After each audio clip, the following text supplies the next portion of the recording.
Hi friends, welcome to my dreams world.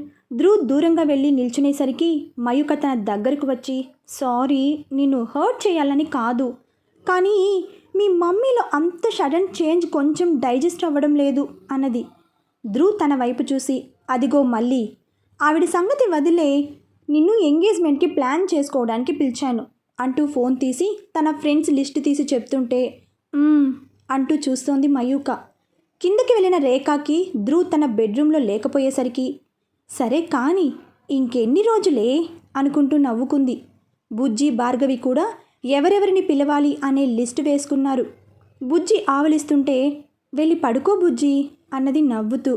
నీ ఒళ్ళో పడుకుంటా అంటూ భార్గవి ఒళ్ళో పడుకుని తన చేతులని మెడ చుట్టూ వేసుకుని, నువ్వు టాక్, నేను లిజన్తూ స్లీప్ చేస్తా అన్నాడు. ఇక్కడ కాదు, నువ్వు మీ ఇంటికి వెళ్ళు అంటూ లేపుతుంటే, అంటూ తన లిప్స్ అందుకున్నాడు. పైన లిస్ట్ ప్రిపేర్ చేసి, సరే పద అంటూ మయూక భుజంపై చేయి వేశాడు. అంటూ తల ఊపింది. నెత్తిన ఒక్కటి పీకి, టింగరి డార్లింగ్, ఒక హగ్గు కూడా ఇవ్వవా అంటూ హగ్ చేసుకున్నాడు. మయూక ఆలోచన రేఖ చుట్టూ తిరుగుతోంది. ధ్రువ్ తన లిప్స్ అందుకుని కళ్ళలోకి చూశాడు. కానీ ఎటువంటి రియాక్షన్ లేదు. ఒళ్ళు మండింది.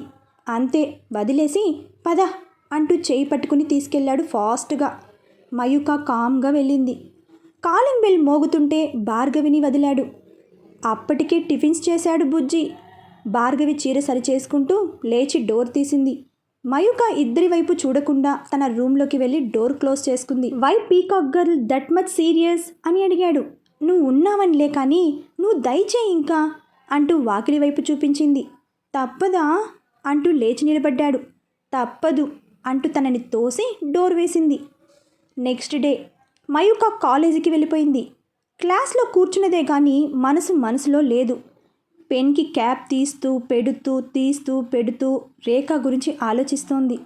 లెక్చరర్ మధ్యలో ఆపి, వాట్ డు సే మయూక అని అడిగాడు. తను పలకలేదు. మయూక, నిన్నే అంటూ గట్టిగా పిలిచాడు. శ్వేత తనని గట్టిగా గిచ్చింది. హోష్లోకి వచ్చి, చెప్పు అన్నది. సార్ పిలుస్తున్నారు అంటూ అటువైపు చూపించింది. మయూక అయోమయంగా చూస్తుంటే, వేర్ ఆర్ యు మయూక? అసలు కాలేజీకి సరిగా రావడం లేదు, వచ్చిన లెసన్స్ వినడం లేదు, ఇంటర్నల్స్ దగ్గరకు వస్తున్నాయి, గుర్తుందా అని అడిగాడు ఆయన సీరియస్గా. కదా, చెల్లి అసలు స్టడీస్ని నెగ్లెక్ట్ చేస్తోంది, అర్జెంటుగా ఈ విషయం బావగాడికి చెప్పాలి అనుకుంటూ ధ్రువ్కి మెసేజ్ చేశాడు. ధ్రువ్ ఓపెన్ చేసి చూశాడు. మీ ఆవిడికి ఇప్పుడే అక్షింతలు పడ్డాయి లెక్చరర్ చేతిలో. అది చూసి, కైకు అంటూ రిప్లై ఇచ్చాడు. స్టడీస్ని నెగ్లెక్ట్ చేస్తోందని, ముందు అనవసరమైన ఆలోచనలు మానేసి చదువు మీద దృష్టి పెట్టమను అంటూ రిప్లై ఇచ్చాడు. అది చూసి చిన్న, ఇదేంటి బావగాడు ఇంత లైట్ తీసుకున్నాడు అనుకుంటూ మయూక వైపు చూశాడు. పాపం లెక్చరర్ పీకే క్లాస్కి కిమ్మనకుండా ఉండిపోయింది. రేఖ యాంటీనా మజాకానా? కాలేజీ నుండి ఈవినింగ్ ఇంటికి వచ్చే దారిలో, చిన్న, ఇన్ని సంవత్సరాలలో నా చెల్లి తిట్టించుకోవడం చూడలేదు, ఏమైందిరా అని అడిగాడు బండి పక్కకి ఆపి. తమ్ము, మా ఎంగేజ్మెంట్ సంగతి విని రేఖ గారు ఎంతో గొడవ చేస్తుందని భయపడ్డాను, కానీ ఆవిడ ఏం మాట్లాడకుండా కామ్గా ఉందని తెలిసిన దగ్గర నుంచి నాకెందుకో భయంగా ఉంది అన్నది. అది విని చిన్న ఆశ్చర్యంగా చూస్తూ, నా చెల్లికి భయమా అన్నాడు. భయం అంటే ఆవిడని చూసి కాదు, అసలే ధ్రువ్ డెసిషన్స్ ఎంత ఫాస్ట్గా ఉంటాయో మనకి తెలుసు. నాన్న కంటే తనే ముందుగా అన్నీ చేస్తున్నాడు. ఇప్పుడు ఈవిడ ఏదో ప్లాన్ చేస్తుందని డౌట్. దానివల్ల నాన్న అమ్మ ఇబ్బంది పడకూడదు, నీకు అర్థమవుతుందా అంటూ తన వైపు చూసింది. అసలు ఆవిడ వలనే కదా బావగాడు పెళ్లి వరకు వెళ్ళిపోయాడు. ఇప్పుడు ఈవిడ చేసే పిచ్చి పనులతో ధ్రువ్కి తిక్కలేచి, పెళ్ళి లేదు ఏం లేదు, అది ఎప్పుడూ అయిపోయింది అంటాడేమో, అప్పుడు నాన్న వాళ్ళు ఇబ్బంది పడతారనేగా అన్నాడు. అంతేకాదు, ధ్రువ్ తన మదర్ని ప్రతిసారి అనుమానించలేడు. అందుకే ఏం చెయ్యాలో అర్థం కావడం లేదు. భార్గవి మేడం లైఫ్ని సెట్ చేశావు. ధ్రువ్ 2 రోజులు మిస్ అయితే ధైర్యంగా ఉన్నావు, అంతకన్నా పెద్ద విషయం అయితే కాదుగా. అయినా ఆవిడ సంగతి బావగాడికి వదిలే, నువ్వు హ్యాపీగా బావని చూసుకో అంటూ బండి స్టార్ట్ చేశాడు. అంటూ తల ఊపింది మయూక. ఆ రోజు రాత్రి భార్గవి ఇంటికి వస్తూనే, ఏంటి మయూ ఆఫీస్కి రానని మెసేజ్ చేశావు అని అడిగింది. ఇవాళ కాలేజీలో తిట్టారు అంటూ తెగ ఫీల్ అయిపోయి చెప్తుంటే, వాట్, మయూక్ అని తిట్టారా, ఎంత ధైర్యం అంటూ నవ్వింది. మయూక బొంగుముతి పెడుతూ, మీరు కూడా టీజ్ చేస్తున్నారా అని అడిగింది. అలా కాదు, కానీ నేను చెప్పినట్లు విను. అటు కాలేజ్, ఇటు ఆఫీస్, మరోవైపు ఈ పెళ్లి తతంగం, ఇవన్నీ బ్యాలెన్స్ చేయలేవు, కానీ నీ పెళ్ళి అయ్యే వరకు నీకు లీవ్ శాంక్షన్ చేశాపో అంటూ నవ్వింది. మయూక థ్యాంక్స్ అంటూ నవ్వుతుంటే కాలింగ్ బెల్ మోగింది. స్మైలీ డోర్ ఓపెన్ చేసి ధ్రువన్నా అంటూ నవ్వింది. ఏంటి లడ్డు అంటూ తల నిమిరి హడావిడిగా లోపలికి వచ్చి వాళ్ళ ఇద్దరి వైపు చూస్తూ, పావు గంటలో మమ్మీ మీ ఇద్దరిని రెడీ అయ్యి రమ్మన్నది విత్ శారీస్ అంటూ చెప్పేసి హడావిడిగా వెళ్ళిపోయాడు. నేను చెప్పానా ఆవిడ ఏదో ప్లాన్లో ఉందని అంటూ పైకి లేచింది మయూక. ఏడ్చింది. అయినా విత్ శారీస్ అన్నది కదా, ఎందుకంటావు అని అడిగింది భార్గవి. ఏమో, ముందు మీరెళ్ళి రెడీ అవ్వండి అంటూ తనని పంపేసి తను శారీ తీస్తుంటే నిర్మల నుంచి ఫోన్ లిఫ్ట్ చేసి, అమ్మా చెప్పు అనగానే, నాన్న ధ్రువ్కి చైన్ తీసుకుందామన్నారు, ఇంకా రేఖా గారికి అంటూ చెప్తుంటే మయూక సీరియస్గా వింటోంది. ఆ తర్వాత రఘు తీసుకుని డిస్కస్ చేస్తుంటే భార్గవి రెడీ అయ్యి వచ్చేసింది. అక్కడ పంతులు గారు వచ్చి కూర్చున్నారు. ఇదిగోనండి వాళ్ళ నలుగురి జాతకాలు, మీరు పెళ్లికి ముహూర్తం ఫిక్స్ చేయండి అన్నాడు శ్రీధర్. ధ్రువ్, బుజ్జి వచ్చి కూర్చున్నారు. ఆయనకి వీళ్ళంతా బాగా తెలుసు. పోనీలే పాండు, నీకు మంచి రోజులు వచ్చాయి అన్నాడు. నీకునా అని అనుకుంటూ హిహి అంటూ పల్లికిలించాడు మన బుజ్జి. నాన్న ఏరి వీళ్ళు అని అడిగింది రేఖ. ధ్రువ్ మయూకాకి కాల్ చేశాడు. కాల్ వెయిటింగ్ అని వస్తోంది. 2 సార్లు చేసినా అలాగే వస్తుంటే నేను వెళ్ళి పిలుచుకు వస్తాను అంటూ లేవబోతుంటే, నేను వెళ్తాలే అంటూ తనే వెళ్ళింది స్వయంగా. డోర్ తీసే ఉండటంతో మయూకా అని పిలిచింది పెద్దగా. ఆ కేకకి మయూకాతో పాటు భార్గవి, స్మైలీ కూడా వచ్చారు. ఒకరినొకరు ఆశ్చర్యంగా చూసుకున్నారు. అంతలో మయూక, అమ్మా నేను మళ్ళీ కాల్ చేస్తాను అంటూ ఫోన్ పెట్టేసింది. మయూక, నువ్వు ఇంకా రెడీ అవ్వలేదా అంటూ ఆశ్చర్యంగా చూసింది రేఖ. దేనికి అని అడిగింది మయూక. అవతల పంతులు గారు వచ్చారు, మీ పెళ్ళికి ముహూర్తం పెడుతున్నారు. ధ్రువ్, బుజ్జి ఇద్దరు వచ్చి కూర్చున్నారు. మీరు వస్తే బాగుంటుంది కదా అన్నది. అలాగే వస్తాం అంటూ మయూక భార్గవి వైపు చూసి, వెళ్దామా అని అడిగింది. అంటూ తను తల ఊపగానే, ఇలా వస్తావా, వెళ్ళి చీర కట్టుకునిరా అంటూ ఆర్డర్ వేసింది. మయూకకి సంఖ్య తిరిగింది. మీరే కదా అన్నారు పంతులు గారు వచ్చారని, ఆయన్ని వెయిట్ చేయించడం బాగోదు, పదండి అంటూ ముందుకు నడిచింది. రేఖ తన ప్లాన్ తలుచుకుని నవ్వుకుంటూ వెళ్ళింది. స్మైలీ, డోర్ లాక్ చేసుకునిరా అంటూ వెళ్ళింది భార్గవి. మయూకాని అలా చూసి మనోడు మొహం మార్చేశాడు. భార్గవిని చూసి బుజ్జి చాలా హ్యాపీగా ఫీల్ అయ్యాడు. ఇద్దరూ వచ్చి వారి పక్కన కూర్చున్నారు. ఆయన 2 ముహూర్తాలు చెప్పి, మీకు ఏది వీలైతే అది ఫిక్స్ చేసుకోండి అన్నాడు. శ్రీధర్ అలాగే అంటూ రేఖా వైపు చూసి, వెళ్ళి కాఫీ తీసుకురా అన్నాడు. తను అలాగే అంటూ వెళ్ళింది. ధ్రువ్ చిన్నగా, ఏంటి డ్రెస్లో వచ్చావు అని అడిగాడు. నాన్న ఫోన్ చేశారు, మాట్లాడుతుంటే లేట్ అయ్యింది, అండ్ మీ మమ్మీ వచ్చి ఆర్డర్ వేస్తోంది. ఏంటి అని అడిగింది సీరియస్గా. మళ్ళీ మొదలుపెట్టావా అంటూ సీరియస్గా చూశాడు. బుజ్జి భార్గవితో, దిస్ చీరలో యూ లుక్ వెరీ ప్రెటీ అంటూ కాంప్లిమెంట్ ఇచ్చాడు. భార్గవి నవ్వుకుంటూ సిగ్గుపడుతుంటే భానుమతి బుజ్జి వైపు చూస్తూ, ఈ పిచ్చి గన్నయ్య గాడి కోసమైనా ఈ రాక్షసిని భరించాల్సిందే అనుకుంది. రేఖ అందరికీ కాఫీలు ఇస్తుంటే మయూక కాలు కొంచెం ముందుకు జరిపింది క్యాజువల్గా. అది చూసి రేఖ, భలే దొరికింది అనుకుంటూ కావాలని కాలు తగిలి పడబోతుంటే ధ్రువ్ వెంటనే తనని పట్టుకున్నాడు. సారీ మయూ, చూసుకోలేదు అన్నది కావాలని. పీకాక్ గర్ల్ ఆశ్చర్యంగా చూసింది. కాళ్ళు కొంచెం వెనక్కి పెట్టుకోవచ్చు కదా అన్నాడు ధ్రువ్ చిన్నగా. ఇది మరీ బాగుంది, ఆవిడ తొక్కితే నన్నెందుకు అంటున్నావు అంటూ సీరియస్గా చూసింది మయూక. పంతులు గారు వెళ్ళగానే శ్రీధర్ రేఖ వైపు చూశాడు. తను లోపలికి వెళ్ళి 2 నిమిషాల్లో వచ్చింది. మయూకాకి, భార్గవికి చెరో 25,000 ఇస్తూ, మా అబ్బాయిలు ఏమి కొనిచ్చారో మాకు తెలియదు, మేము మాత్రం డబ్బులు ఇస్తున్నాం, ఇద్దరు చీరలు తీసుకోండి అని చెప్పింది. మయూ, బారులు ఇద్దరు ఒకరినొకరు ఆశ్చర్యంగా చూసుకుంటుంటే, ఏంటి ఈవిడ నిన్నటి దాకా మమ్మల్ని చూస్తేనే ఆవేశపడిపోయేది, ఇప్పుడేంటి సడన్గా ఈ మార్పు అనుకుంటున్నారా? నేనేమీ మారలేదు, సడన్గా మీ ఇద్దరి మీద ప్రేమాభిమానాలు పొంగిపోవడం లేదు అంటూ ధ్రువ్ వైపు చూస్తూ చెప్పింది. మరి ఎందుకు ఇదంతా చేస్తున్నావు మామ్ అని అడిగాడు ధ్రువ్ ఆశ్చర్యంగా. నీకోసం, బుజ్జి కోసం అంటూ లోపలికి వెళ్ళింది. ఈవిడని నమ్మడానికి వీల్లేదు. చూద్దాం అనుకుంది మయూక. బుధవారం రోజు మార్నింగ్ రఘు వాళ్ళు రావడంతో సందడి మొదలైంది. రేఖ బిహేవియర్ అందరికీ ఆశ్చర్యంగానే ఉన్నది. అలాని మయుతో బారుతో క్లోజ్గా మూవ్ అవ్వడం లేదు. అదే డిస్కస్ చేస్తున్నారు మయు ఫ్యామిలీ. స్మైలీ బారు కూడా అక్కడే ఉన్నారు. ఆవిడ నిజంగానే మారిపోయిందంటారా అంటూ అందరి వైపు చూశాడు రఘు. అదేమో తెలీదు కానీ ధ్రువ్ దృష్టిలో గ్రేట్ మదర్ అనిపించుకోవడానికి మాత్రం ఓ ఆపసోపాలు పడుతోంది అన్నాడు చిన్న. చూడు చిన్న, నా గురించి ఎవరేదైనా నెగిటివ్గా చెప్తే నీ రియాక్షన్ ఏంటి అని అడిగింది. యాంటీ, మీకు ఆవిడికి కంపారిజన్ ఏంటి? మీరు ఎవరికైనా నచ్చేస్తారు, ఆవిడలాగా ఎవరిని హర్ట్ చేయరు అంటూ నవ్వింది స్మైలీ.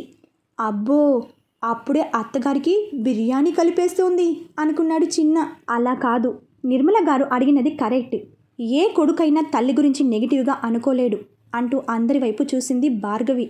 మరి ఆవిడ తన సొంత తమ్ముడి లైఫ్ని నాశనం చేసింది. ఆ విషయం తనకే తెలుసు. మరెందుకు ఇప్పుడు అంత బ్లైండ్గా ఆవిడని నమ్ముతున్నాడో నాకు అర్థం కావడం లేదు అన్నది మయూక. సింపుల్, ఆవిడ మన ఇద్దరితో రాసుకు పూసుకు తిరిగితే ధ్రువ్ నమ్మడని ఆవిడికి తెలుసు. అందుకే కొడుకు కోసం తమ్ముడు కోసం అంటూ కలరింగ్ ఇస్తోంది. అందుకే ఆవిడని అనుమానించడం లేదు అంటూ క్లారిటీ ఇచ్చింది భార్గవి. అయ్యుండొచ్చు, కానీ నువ్వు కొంచెం జాగ్రత్తగా ఉండు మయూ అంటూ తల నిమిరి వెళ్ళిపోయాడు రఘు. చిన్న కూడా వెళ్ళడంతో సరే నేను వెళ్ళి వంట పని చూస్తా అంటూ కిచెన్లోకి వెళ్ళింది నిర్మల. స్మైలీ ఎగేసుకుంటూ అత్తగారి వెనకే వెళ్ళింది. చూడు మయ్యూ, ధ్రువ్ బుజ్జిలా కాదు, నువ్వు భయపడకు. తనకి అనుమానం వస్తే నీ దాకా తీసుకురాడు, తానే సాల్వ్ చేస్తాడు. కాబట్టి నువ్వు నార్మల్గానే తనతో మాట్లాడు. ఈ 4 రోజులు ఆవిడ టాపిక్ తీసుకురాకపోవడమే మంచిది అన్నది. అంటూ తల ఊపింది మయూక. ఆ రోజు నైట్ శ్రీధర్ రఘు పైన చేరారు. నాకు మాత్రం నేను అనుకున్నది జరుగుతున్నందుకు చాలా సంతోషంగా ఉన్నదిరా అన్నాడు శ్రీధర్. రఘు ఏం మాట్లాడకుండా సీరియస్గా ఉండేసరికి ఏంట్రా అలా ఉండిపోయావు అంటూ భుజంపై చేయి వేశాడు. ధ్రువ్ కరెక్ట్గా అప్పుడే పైకి వస్తూ వీళ్ళ మాటలు విని ఆగిపోయాడు. ధ్రువ్ లాంటి వాడు అల్లుడిగా దొరకాలంటే చాలా అదృష్టం ఉండాలి. ఇది నీతో చాలాసార్లు చెప్పాను. అది విని మనోడు గర్వంగా నవ్వుకున్నాడు. కానీ తన మాటే నెగ్గాలి, తను అనుకున్నదే జరగాలి అనుకుంటాడు చూడు, అవే కొన్నిసార్లు మనల్ని ఇబ్బంది పెడతాయి అనగానే మనోడు మొహం మార్చేశాడు. శ్రీధర్ నవ్వేస్తూ వాళ్ళ అమ్మ పోలిక అన్నాడు. అమ్మ అంటే గుర్తొచ్చింది. రేఖ మనస్ఫూర్తిగా ఒప్పుకున్నట్లేగా అని అడిగాడు. ఆ డౌట్ ఎందుకు వచ్చింది అని అడిగాడు ఆశ్చర్యంగా శ్రీ. లేదు, ఆవిడంతటా ఆవిడే ఫోన్ చేసి మయూకాని టూర్కి పంపించొద్దని చెప్పడం, ఇప్పుడు ఎంగేజ్మెంట్ పనులు దగ్గరుండి చూసుకోవడం, ఇవన్నీ చూస్తుంటే చాలా సంతోషంగా ఉందనుకో.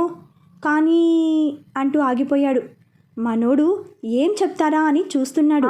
కంప్లీట్ చేయి, ఏంటి కానీ అని అడిగాడు శ్రీధర్. మయూక సంగతి నీకు తెలిసిందే కదా, మహా ఆత్మాభిమానం ఎక్కువ. ఆవిడ పొరపాటున ఏమైనా అంటే ఇది కూడా తిరిగి అనేస్తుంది. ధ్రువ్ ఎలా డీల్ చేస్తాడో అన్నాడు కొంచెం కంగారుగా. వాడు దేశముదురు, ఎవరి దగ్గర వేయాల్సిన వేషాలు వాళ్ళ దగ్గర వేస్తాడు. నువ్వేం కంగారు పడకు, అత్తా కోడల్ని మేనేజ్ చేస్తాడు అన్నాడు. మనోడు లేకపోతే మమ్మీని చెల్లిగాడిని తట్టుకోవాలంటే ఆ మాత్రం ఉండాలి అనుకున్నాడు. ఆ తర్వాత వాళ్ళు ఆఫీస్ వర్క్ అంటూ అటువైపు వెళ్ళారు. మనోడు కిందికి వెళ్ళిపోయాడు. గురువారం నైట్ భార్గవికి మయూకకి మెహందీ పెడుతుంటే వచ్చాడు ధ్రువ్. మయూక తన వైపు చూసి ఎలా ఉంది అంటూ కళ్ళతో సైగ చేసింది. సూపర్ అంటూ సైగ చేశాడు. ఏంటి ధ్రువ్ అక్కడే నిలబడిపోయావు అంటూ వచ్చింది నిర్మల. రేపు మార్నింగ్ 7 కల్లా మీరు బయలుదేరాలి. ఇంకా ఈ కవర్స్ మీ దగ్గర ఉంచండి, కొంచెం తాగడానికి ఏమైనా ఇస్తారా అంటూ కూర్చున్నాడు మయూక పక్కనే. తను సిగ్గుపడుతూ దూరం జరిగింది. చీర కట్టుకుని ఉంది. సన్నటి నడుము టెంప్ట్ చేస్తుంటే ధ్రువ్గాడి చిట్టి మనసు గిలిగిలా కొట్టేసుకుంది. భార్గవి ఫోన్ రింగ్ అవుతుంటే స్మైలీ వెళ్ళి తీసుకొచ్చి తన చెవి దగ్గర పెట్టింది. భార్గవి సీరియస్గా మాట్లాడుతుంటే ధ్రువ్ నెమ్మదిగా కోన్ తీసుకుని మయూక నడుం మీద లవ్ సింబల్ వేశాడు. తనకి చక్కిలిగింతగా అనిపించి నువ్వు వెళ్ళు ముందు అన్నది నవ్వుతూ. ఈ అన్నగాడు మళ్ళీ ఏదో చేయడానికి వచ్చాడు, ఏం మంత్రం వేశాడో గాని ఈయన్ని చూడగానే వదిన సిగ్గుపడుతుంది అనుకుంటూ వాళ్ళనే చూస్తోంది. నైట్కి ఒకసారి బయటకు వస్తానంటే నేను వెళ్ళిపోతాను అన్నాడు చిన్నగా. అమ్మో ఇంకా నయం, నాన్న అమ్మ ఉన్నారు, నేను చచ్చినా రాను అన్నది. అయితే నేను వెళ్ళను అంటూ వేలితో నడుముని రాశాడు. ప్లీజ్ రా వెళ్ళు అన్నది చిన్నగా. మరి వస్తావా? రాను. సరే అయితే నీ పని నువ్వు కానీ నా పని నేను కానిస్తా అంటూ నడుముని ప్రెస్ చేశాడు. మయూక పైకి లేచింది. ఏదో చేశాడు అనుకుంది స్మైలీ. నిర్మల టీ తెచ్చి ఇస్తూ తీసుకోద్రు అన్నది. మనోడు కూర్చుని మయూక చేయి పట్టుకుని లాగాడు. వస్తావా అంటూ చిన్నగా అడిగాడు. అంటూ తల ఊపింది. ధ్రువ్ ఫాస్ట్గా తాగేసి వెళ్ళిపోయాడు. నైట్ 12:30కి అందరూ పడుకున్న తర్వాత మెసేజ్ చేశాడు. మయూక నెమ్మదిగా లేచి వెళ్ళింది. కారిడార్ అంతా చీకటిగా ఉన్నది. ధ్రువ్ తన చేయి పట్టుకుని స్టెప్స్ దగ్గరకు తీసుకెళ్ళి, ఏది నా హార్ట్ నీ నడుము దగ్గర పడేశానే అంటూ సెల్ ఫోన్ టార్చ్ వేశాడు. మిలమిల మెరిసిపోతున్న ఆ సింబల్ మీద గట్టిగా ముద్దు పెట్టాడు. మయూక తనని చేత్తో పొడిచేసి, ఈ సెకలే వద్దనేది, నేను వెళ్తాను అంటూ వెళ్ళిపోతుంటే, ఆగవే 4 రోజుల నుంచి పస్తులుంచావు అంటూ గోడకు లాక్ చేశాడు.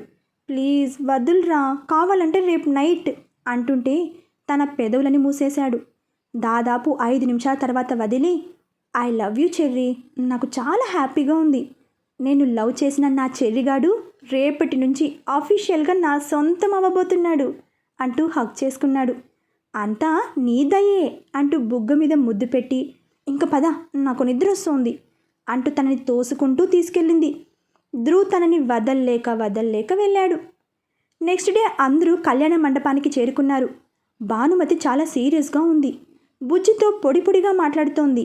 మనోడు మాత్రం ఈసారి గట్టిగా ఫిక్స్ అయ్యాడు. మమ్మీ రియాక్షన్ వాటైనా కానీ డోంట్ ప్లగ్ గులాబీ అని. నలుగురు స్టేజ్ ఎక్కాక రఘు, నిర్మల, ధ్రువ్కి, బుజ్జికి బట్టలిచ్చారు. అలాగే రేఖ, శ్రీధర్, మయూకాకిచ్చారు. ఇస్తూనే తన వైపు వెటకారంగా చూసింది రేఖ. పీకాక్ గర్ల్కి తేడా కొట్టింది ఆ చూపు. భానుమతి, జగన్నాథ్, భార్గవికి చీర ఇస్తుంటే తను ఇద్దరి కాళ్ళకి దండం పెట్టింది. అది చూసి రేఖ మయూక వైపు కొరకొర చూస్తుంటే మయూక ఏం పట్టించుకోకుండా చీర తీసుకుని వెళ్ళిపోయింది. అరగంట తర్వాత బుజ్జి, భార్గవిలు రింగ్స్ పెట్టుకున్నారు. ధ్రువ్ రింగు పెట్టడానికి మయూక వేలు పట్టుకున్నాడు. నాన్న ధ్రువ్, ఒక్క నిమిషం అంటూ ఫాస్ట్గా స్టేజ్ దిగి కిందకి వెళ్ళింది. కింద ముందు వరుసలో కూర్చున్న తన కజిన్ దగ్గర ఉన్న బ్యాగ్ తీసుకుని అందులో నుండి ఒక చిన్న జ్యువెలరీ బాక్స్ బయటకు తీసి, నేను కూడా తీసుకున్నాను, ఇవి పెట్టుకోండి అంటూ హడావిడిగా స్టెప్స్ ఎక్కుతూ శారీ అడ్డుపడి వెనక్కి పడింది. అంతే ధ్రువ్ మయూక చేతిని వదిలేసి మమ్మీ అంటూ పరిగెత్తుకుంటూ వెళ్ళాడు. స్టేజ్ మీద మయూక తప్ప అందరూ వెళ్ళారు. తను మాత్రం అక్కడే ఆగిపోయింది. కారణం రేఖ చూసిన ఆ చూపే. సో కావాలని పడింది అనుకుంది. రేఖ కాలు పట్టుకుని విలవిలలాడుతుంటే ధ్రువ్ తనని 2 చేతులతో పట్టుకుని కారు దగ్గరకు తీసుకెళ్లాడు. రేఖని హాస్పిటల్లో అడ్మిట్ చేశారు. రైట్ లెగ్ ఫ్రాక్చర్ అయ్యింది. మయూక, భార్గవి అలాగే శారీస్తో వచ్చేశారు. ధ్రువ్, బుజ్జి, శ్రీధర్ లోపల ఉన్నారు. ఆవిడ కావాలని చేసిందనిపిస్తోంది అన్నది చిన్నగా. నేను అదే అనుకుంటున్నా. కానీ చూసావా నిన్ను ధ్రువ్ని విడదీయడానికి ఎంత దూరం వెళ్ళిందో అన్నది కోపంగా. నాకు అదే నచ్చడం లేదు. మొత్తానికి ఆవిడ అనుకున్నదే చేసింది అంటూ నుదురు రబ్ చేసుకుని నిర్మల వచ్చి, ఇద్దరు కామ్గా ఉండండి కాసేపు అంటూ చెప్పి వెళ్ళింది. మన ఫీలింగ్స్ ఎక్స్ప్రెస్ చేయడానికి కూడా లేదు అన్నది మయూక. అరగంట తర్వాత భానుమతి వచ్చి ఇద్దరి వైపు చూసి, బిడ్డ వచ్చిన వేళ గొడ్డు వచ్చిన వేళ అంటే ఇదే, మీ ఇద్దరు వచ్చిన రోజే నా కూతురికి ఇలా జరిగింది అంటూ అందుకుంది. అంతే పీకాక్ గర్ల్, ఆవిడ కావాలనే పడిందేమో ఎవడికి తెలుసు అనేసింది. భార్గవికి మాత్రం నోటిదాకా వచ్చి ఆగింది. అప్పుడే అక్కడికి వచ్చిన ధ్రువ్ ఆ మాట వినేశాడు. అంతే ఫాస్ట్గా వచ్చి మయూక చేయి పట్టుకుని దూరంగా తీసుకెళ్లాడు. ఏమన్నావు అని అడిగాడు కోపంగా. మీ అమ్మమ్మ అన్నది వినలేదా అంటూ చేయి విదిలించింది. వినలేదు. అయితే వెళ్ళి ఆవిడని అడుగు ఏమన్నదో అంటూ మొహం తిప్పుకుంది. నీకేమైనా పిచ్చా చెర్రీ? నీ ఎదురుగానే కదా తను జారి పడిపోయింది. పిచ్చి నాకు కాదు, మీ మమ్మీకి. అందుకే కన్న కొడుకు ఎంగేజ్మెంట్ని ఆపేసింది. ఎనీహౌ తను అనుకున్నది చేసింది. కానీ మయూకతో పెట్టుకుంది. నేనంటే ఏంటో చూపిస్తా అన్నది. ఏం చేస్తావు అంటూ కోపంగా చూశాడు ధ్రువుడు. తొందరెందుకు అంటూ వెళ్ళిపోతుంటే, ఎనఫ్ చెర్రీ, ఇంకా అక్కడికి ఆగు. నిజమే తన వల్లనే మామ్స్ లైఫ్ అలా అయ్యింది, ఒప్పుకుంటా. కానీ తనని ఫిజికల్ హర్ట్ చేసుకుని మరీ ఈ ఎంగేజ్మెంట్ ఆపేంత అవసరం లేదు అన్నాడు. హో అవునా? మరి లాస్ట్ మినిట్ వరకు రింగ్స్ ఎందుకు ఇవ్వలేదు? నాకు ఇద్దరు ఒకటే అంటుంది కదా. బుజ్జి అంకుల్ వాళ్ళకి ఏవి రింగ్స్, మనకు మాత్రమే ఎందుకు తీసుకుంది? నువ్వు ఎన్నైనా చెప్పు, ఆవిడ నా మీద పంతంతోనే ఇదంతా చేసింది. నిన్ను నా నుంచి దూరం చేయడానికి చిన్న అవకాశాన్ని కూడా వదలడం లేదు. కానీ నేను అంత తేలిగ్గా ఓడిపోయే రకాన్ని కాదు. యు నో దట్ అంటూ వెళ్ళిపోయింది. ధ్రువ్కి పిచ్చలేస్తోంది. ఎవరికి సపోర్ట్ చేయాలో అర్థం కాలేదు. ఆ రోజు నైట్ అందరూ ఇంటికి చేరుకున్నారు. బుజ్జి శ్రీధర్తో, బావా టూర్కి అన్ని arrangements did. Tomorrow we have to go but అల్లుడు నాట్ కమింగ్ అంటున్నాడు అని చెప్పగానే, నేను మాట్లాడతాను, వాడిని పిలు అన్నాడు. 2 నిమిషాల తర్వాత ధ్రువ్ వచ్చి, చెప్పు డాడ్ అన్నాడు. కాలేజీలో ఆల్మోస్ట్ అందరూ నేమ్స్ ఇచ్చారని బుజ్జి చెప్పాడు. అడ్వాన్స్ కూడా ఇచ్చారని చెప్పాడు. నువ్వు వెళ్ళు అన్నాడు. కానీ మమ్మీని ఈ పరిస్థితుల్లో వదిలి ఎలా వెళ్తాను అన్నాడు. మేమంతా ఉన్నాం కదా. నేను 1 మంత్ లీవ్ పెట్టాను. 3 వీక్స్ బెడ్ రెస్ట్ చెప్పారు. నువ్వు ఎటు 3 డేస్లో వచ్చేస్తావుగా, వెళ్ళు అన్నాడు. ఓకే అంటూ తల ఊపాడు. తను రేఖా దగ్గరకు వెళ్ళేసరికి భానుమతి, అందుకే వద్దు అంటే విన్నావు కాదు, ఆ మయూక వల్లనే అంటుంటే, అమ్మా ఇంకా ఆపుతావా? అయినా తప్పంతా నాదే. నాకు బుజ్జి ధ్రువ్ ఇద్దరూ ఒకటే. కానీ ధ్రువ్ నా కన్న బిడ్డ కదా అమ్మా. తన కోసం రింగ్స్ తీసుకున్నాను. అదేంటో బుజ్జిని మర్చిపోయాను. నిజానికి నాకు మయూక నచ్చదు, కానీ వాడి కోసం ఒప్పుకున్నా. ఆ రింగ్స్ నాతో పెట్టుకున్న పోయేది. ఇప్పుడు వాడు ఏమనుకుంటాడు? మమ్మీ కావాలనే పడింది అనుకుంటాడేమో అని ఒకటే టెన్షన్గా ఉంది అంటూ కళ్ళు తుడుచుకుంది. ధ్రువ్కి మనసు చివుక్కుమంది. కామ్గా తన రూంలోకి వెళ్ళిపోయాడు.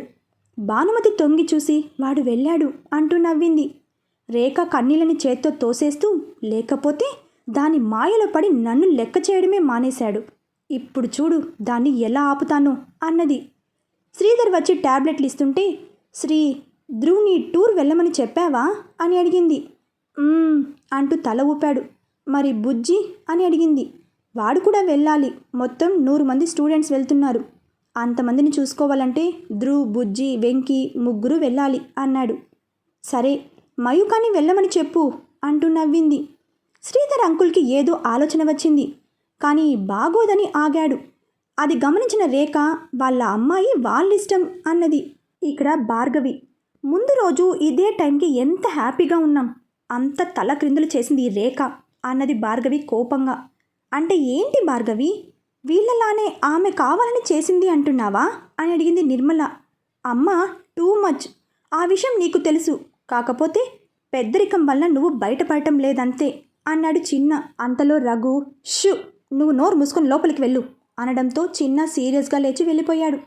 ఆవిడ గురించి అలా ఉంచండి, రేపు టూర్ ఉంది, దీన్ని పంపించాలా వద్దా అని అడిగింది నిర్మల. మయూక, షూ ఇప్పుడు అదొకటే తక్కువ నా మొహానికి అనుకుంది. కరెక్ట్గా కాలింగ్ బెల్ మోగింది. భార్గవి వెళ్ళి తీసింది. ఎదురుగా ఉన్న శ్రీధర్ని చూసి, రండి అన్నయ్య గారు అంటూ నవ్వింది. తను లోపలికి వచ్చి, ఏంటోరా ఇలా అయిపోయింది అంటూ సోఫాలో కూర్చున్నాడు. మయూక దిగులుగా ఉండేసరికి, ఇలా రారా తల్లి అంటూ పిలిచాడు. మయూక వచ్చి పక్కన కూర్చోగానే తన నుదుటిన ముద్దు పెట్టి, ఏం పర్లేదులే, ఆల్రెడీ పెళ్ళైపోయింది, ఎంగేజ్మెంట్ది ఏముందిలే అంటూ నవ్వాడు. అంటూ నవ్వింది మయూక. ఐ నో, నా కోడలు బంగారం అంటూ నవ్వాడు. రేపు మార్నింగ్ నేను నిర్మల వైజాగ్ వెళ్ళిపోతాంరా. అయితే అన్నాడు రఘు. ఓకే, నేను ఇక్కడే ఉంటాను, మీరు ఏమీ అనుకోకపోతే. మయూకని మాతో అంటుంటే, అయ్యో మాదేముంది, ధ్రువ్ ఇష్టం, తను ఏదంటే అదే చెయ్యి అన్నాడు రఘు. ఇది కూడా ఆవిడ ప్లానే. ఓ గాడ్, టూర్ కూడా చెడగొట్టింది అనుకుంది కోపంగా. శ్రీధర్ తన ఫోన్లో నుండి ధ్రువ్కి కాల్ చేసి రమ్మన్నాడు. తను రాగానే ఎలా చెప్పాలో అర్థం కాక శ్రీధర్ రఘు వైపు చూశాడు. ధ్రువ్, నువ్వు బుజ్జి చిన్న టూర్కి వెళ్ళాలి కదా, అందుకని అంటుంటే, అదేంటి అంకుల్ అలా అంటారు, మయూక రాకపోతే ఎలా అనేశాడు ఆశ్చర్యంగా. మయూక తన వైపు కొరకొర చూస్తోంది. దానికి మాత్రం లోటు రాకూడదు మళ్ళీ అంటూ తిట్టుకుంది. లేదు ధ్రువ్, మీరంతా రేఖని అలా వదిలేసి అంటే అస్సలు బాగోదు. ఈ టైంలో తను ఇక్కడ ఉండటమే కరెక్ట్, మీరంతా వెళ్ళండి అన్నాడు. అది కాదంకుల్, 3 రోజులే కదా అని నచ్చజెప్పబోతుంటే, లేదురా ధ్రువ్, ఈసారి నా మాట విను అన్నాడు శ్రీధర్. మనోడు మరీ పెంచితే బాగోదని సరేనన్నాడు. మన రేఖ అంటే అనుకున్న విధంగా టూర్కి పోనీకుండా ఎంగేజ్మెంట్ క్యాన్సిల్ చేసి ఈ విషయంలో గెలిచేసింది మన మయూక. దీనికి బదులు ఎలా కొట్టబోతుందో తర్వాత అప్డేట్లో తెలుసుకుందాం. బాయ్ ఫ్రెండ్స్, మరొక భాగంతో కలుసుకుందాం.